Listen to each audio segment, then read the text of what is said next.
जानते हैं, बाहर का शोर हमें तभी सुनाई देता है जब हमारे मन के अंदर एक द्वंद चल रहा हो कि ऐसा क्यों हुआ, ऐसा नहीं होना चाहिए था, ये तो गलत है।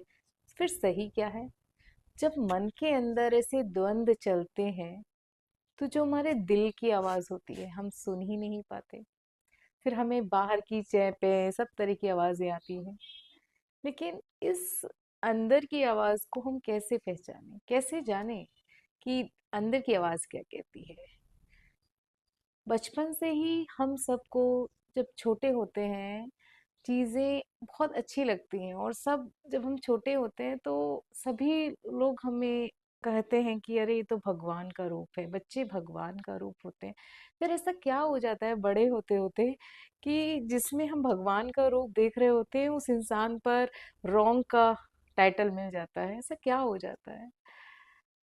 लेकिन मुझे लगता है कि जिस भी इंसान को लोग गलत जज कर रहे हैं, गलत समझ रहे हैं, कि कभी उन्होंने ये जानने की कोशिश करी कि ऐसा क्यों है?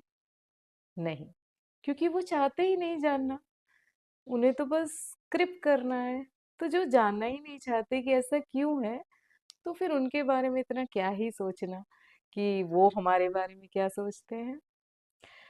एक बात तो सच है, किसी भले इंसान ने सलाह दी थी कि इमोशनल होने से घर नहीं चलते। बिल्कुल सही बात है, लेकिन बिना इमोशनल हुए रिश्ते नहीं चलते, ये नहीं बताया था।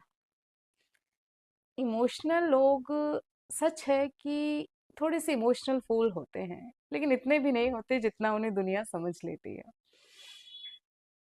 सच है कि इमोशनल इंसान अपनी भावनाओं का मोल भाव नहीं जानता।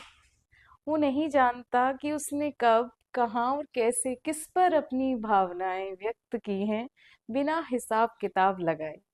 वो गणित में बहुत कमजोर होता है। इमोशनल इंसान का गणित जरा कमजोर होता है। वो हिसाब किताब लगा ही नहीं पाता उसने कितनी, कब, कहाँ और कितनी भावनाएं अपनी व्यर्थ कर दी। तो लेकिन जब वो व्यर्थ हो जाती हैं उसकी भावनाएं, और वो एक मोड़ पर आता है कि आज जरा लिस्ट बना ही लेती हूँ कि कहाँ कहाँ किस पर अपनी भावनाओं की ओवरफ्लो कर दिया। तो फिर इतनी लंबी लिस्ट तैयार होके आती है, अरे यहाँ यहाँ हमने इतना कुछ अपनी फीलिंग्स इन्वेस्ट कर दी और हमें तो इंटरेस्ट मिला ही नहीं। तब जाके रियलाइज होता है, लेकिन ये लाइफ का पड़ाव आते आते बहुत देर हो चुकी होती है।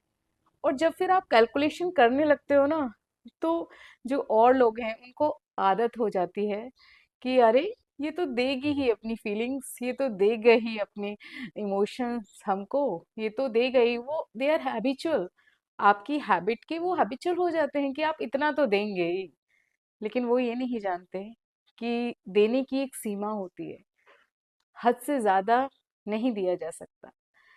देने की एक सीमा होती है, और जब वो सीमा पार हो जाती है तो इमोशनल हो या प्रैक्टिकल इंसान हो, वो भी चेक मार्क करना शुरू कर देता है कि अरे यहाँ यहाँ मैंने अपनी फीलिंग्स को एक्स्ट्रा दिया है, अब यहाँ समय अपना व्यर्थ नहीं किया जाएगा।